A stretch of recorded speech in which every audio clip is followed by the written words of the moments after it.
Get your plane tickets and pack your bags. Japan is fully opening to tourists from next month. Another long-awaited move, Hong Kong will end hotel quarantine for travellers from Monday.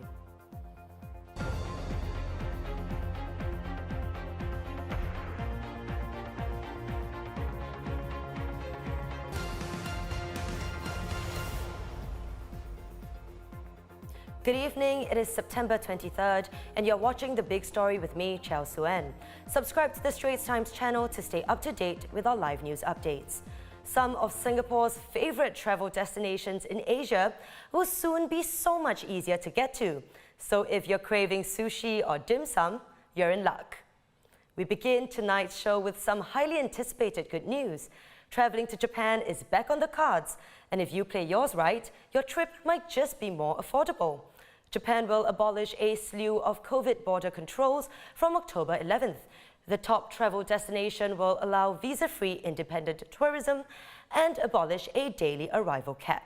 That said, tourists will likely still need to be vaccinated 3 times or submit a negative COVID-19 test result ahead of their trip.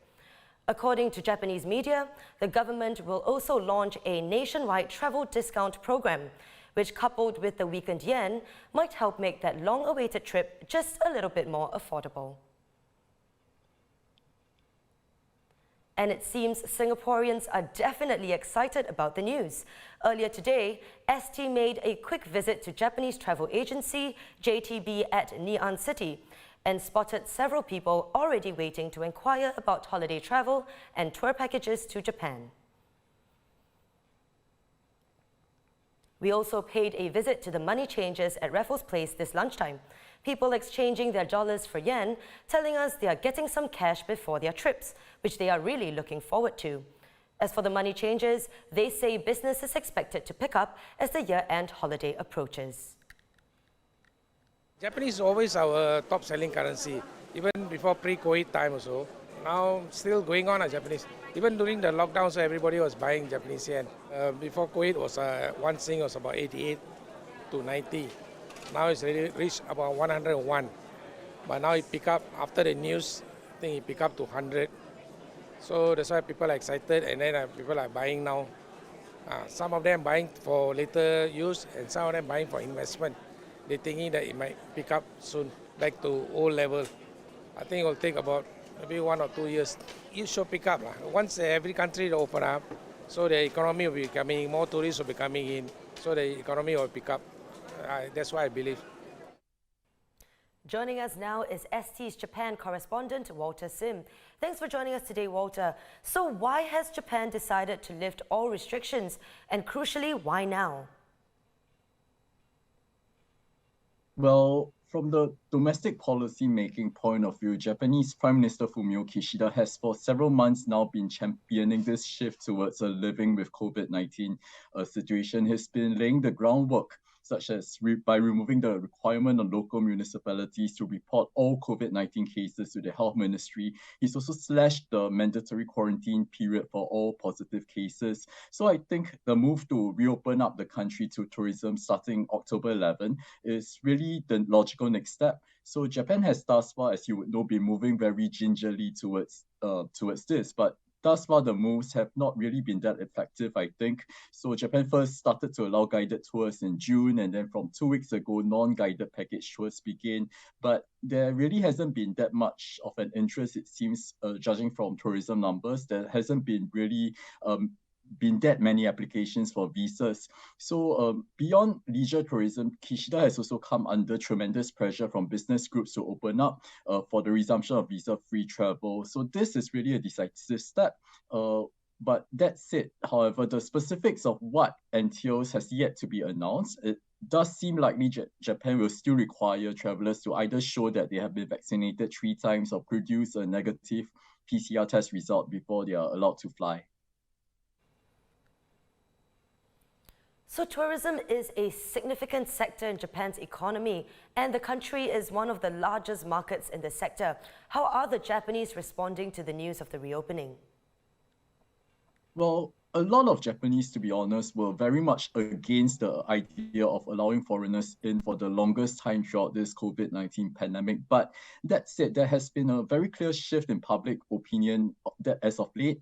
So we have two media opinion polls over last weekend that showed that more than half of respondents to the surveys by the Fuji News Network as well as by the Nikkei newspaper, those surveys showed that more than half of respondents are in favor of reopening borders. And so I think there's the sense that it really is time. There's this acknowledgement that Japan is an outlier as compared to much of the rest of the world. And I think even amongst the Japanese themselves, a lot of them want to go overseas. And so, it kind of benefits them not to have that daily cap of 50,000 arrivals being in place as well.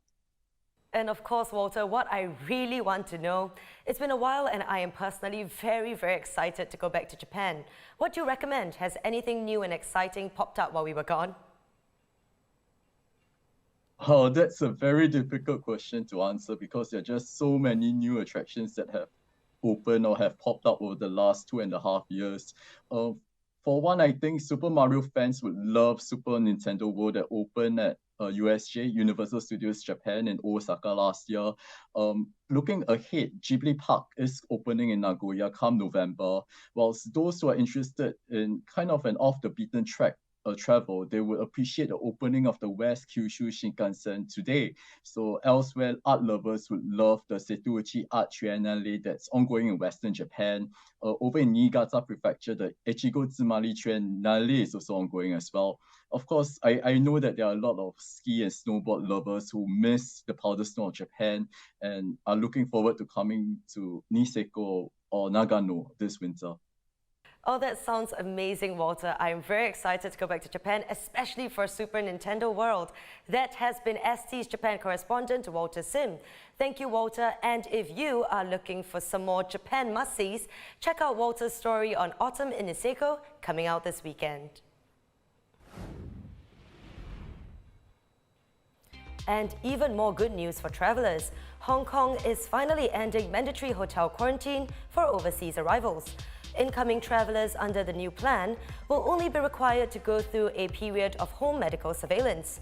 Addressing reporters today, Chief Executive John Lee said the city would implement a 0+3 arrangement from September 26, meaning arrivals would only need to complete 3 days of medical surveillance at home. But of course, vaccinations and testing will still be required. Singapore is now Asia's top financial center and the third in the world, according to a new report by the Global Financial Center Index. Singapore overtakes Hong Kong, which slips to 4th in the global rankings due to strict COVID-19 restrictions and an exodus of talent hurting its status as a major financial hub. New York and London are ranked as 1st and 2nd, with San Francisco rounding up the top 5. Meanwhile, Singaporeans are feeling the pinch as inflation continues to climb. Core inflation hit 5.1% in August from a year ago, the highest level since November 2008. Including transport and accommodation, headline inflation came in at 7.5%. DBS is making it easier for wealth clients to buy and sell cryptocurrencies through its digital banking app. More customers can now trade Bitcoin, Bitcoin Cash, Ether, and Ripple on the DBS Digital Exchange, which was previously limited to a select group of investors. For accredited clients, all they need is a minimum investment sum of $500 to begin trading the 4 cryptocurrencies. And it looks like Roger Federer is not done with tennis just yet. Table tennis, that is. The 20-time Grand Slam champion has been engaging in a bit of fun with his fellow players, taking part in a practice session with the rest of the Big Four in front of a packed stadium. Federer will be playing in a doubles match with longtime rival and friend Rafael Nadal at the Laver Cup in London, which will be the final time fans will get to see him in action.